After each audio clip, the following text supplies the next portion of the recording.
বাংলাদেশের ক্ষমতাচ্যুত প্রধানমন্ত্রী শেখ হাসিনা নতুনভাবে আলোচনায় এসেছেন। ভারতে অবস্থানরত শেখ হাসিনাকে বিভিন্ন দেশের কূটনীতিকরা সম্প্রতি দুটি গুরুত্বপূর্ণ প্রস্তাব দিয়েছেন। প্রথমটি প্রত্যাখ্যান করেছেন তিনি, দ্বিতীয়টি নিয়ে ভাবছেন না বললেই চলে। তবে তার আশেপাশের নেতারা বলছেন বাস্তবতা এখন অনেক ভিন্ন। এই প্রস্তাব গ্রহণ করলে আওয়ামী লীগ টিকে থাকতে পারে, না হয় ভয়াবহ পরিণতির দিকে যাচ্ছে দলটি। প্রথম প্রস্তাবে বলা হয়েছে শেখ হাসিনার নেতৃত্বে আওয়ামী লীগকে পুনর্গঠন সম্ভব নয়। বাংলাদেশের জনগণ তার বিপক্ষে চলে গেছে, এমনটাই মত প্রস্তাবদাতাদের। মানবাধিকার লঙ্ঘন, গুম, খুন ও গণহত্যার অভিযোগে আন্তর্জাতিক ট্রাইব্যুনালে যে মামলা চলছে তার রায় হলে শেখ হাসিনা দণ্ডপ্রাপ্ত হতে পারে, ফলে তার দেশে ফেরা প্রায় অসম্ভব।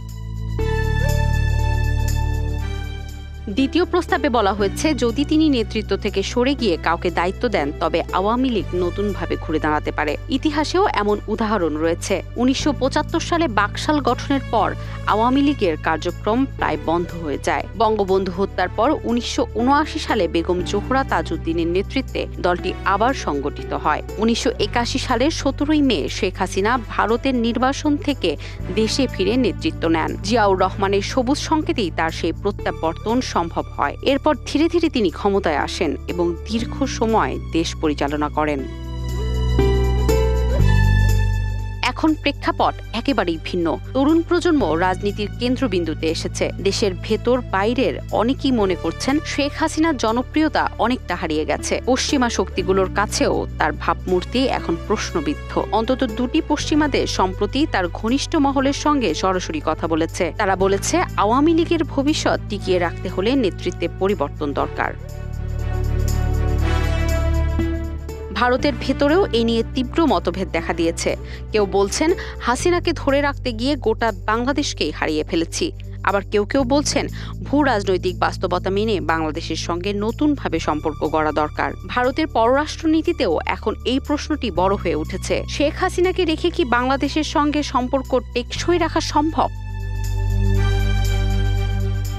বিদেশে থাকা আওয়ামী লীগ নেতাকর্মীর সংখ্যা এখন প্রায় ৫০,০০০। তাদের বড় অংশ রয়েছেন ভারতে। আমেরিকা যুক্তরাজ্য, মালয়েশিয়া ও মধ্যপ্রাচ্যের বিভিন্ন দেশেও অবস্থান করছেন অনেকে। এই অভিবাসী নেতাদের বড় অংশই এখন মনে করেন শেখ হাসিনাকে নেতৃত্ব থেকে সরে দাঁড়াতে হবে। আমেরিকায় থাকা এক প্রবীণ নেতা নাম প্রকাশ না করার শর্তে বলেন, বাস্তবতা না বুঝলে আওয়ামী লীগের পরিণতি হবে মুসলিম লীগের মতো। পাকিস্তান গঠনে ভূমিকা রাখা দলটি এখন ইতিহাসের পাতায় হারিয়ে গেছে।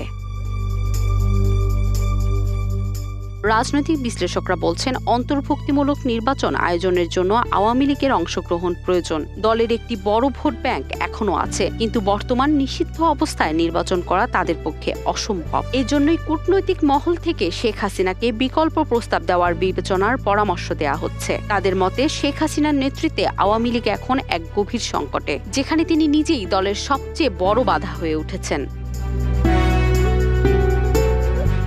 ঢাকায় রাজনৈতিক পর্যবেক্ষকরা বলছেন শেখ হাসিনা এখন এক ধরনের মানসিক লড়াইয়ে আছেন। তিনি বিশ্বাস করেন ডক্টর মোহাম্মদ ইউনূস যদি রাজনীতি থেকে সরে দাঁড়ান তাহলে তার ফেরাটা সহজ হবে, কিন্তু রাজনৈতিক বাস্তবতা বলছে ভিন্ন কথা। রাজনীতিতে গুঞ্জন, একটি রাজনৈতিক শক্তি নেপথ্যে হাসিনা ঘনিষ্ঠদের সঙ্গে যোগাযোগ রাখছে। ৩ সেপ্টেম্বর ২০২৪ সালে সেই শক্তির এক শীর্ষ নেতা বলেছিলেন, আমরা প্রতিশোধের রাজনীতিতে বিশ্বাস করি না, যারা আমাদের ক্ষতি করেছে আমরা তাদের ক্ষমা করেছি। সেই বক্তব্যের পরই শুরু হয় গুঞ্জন, শেখ হাসিনাকে রাজনৈতিকভাবে পুনর্বাসনের চেষ্টা চলছে। অন্যদিকে অনেকে বলছেন ভারতের পরিকল্পনায় সাবের হোসেন চৌধুরী, শিরিন শারমিন চৌধুরী ও শেখ ফজলে নূর তাপসকে সামনে রেখে আওয়ামী লীগকে পুনরায় রাজনীতিতে ফেরানোর ষড়যন্ত্র চলছে।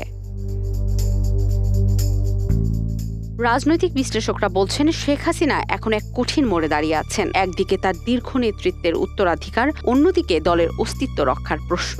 শেখ হাসিনা কি পুরনো অবস্থানেই অটল থাকবেন, নাকি দলকে বাঁচাতে নতুন সিদ্ধান্ত নেবেন? এখন সেদিকেই তাকিয়ে আছে পুরো রাজনীতি।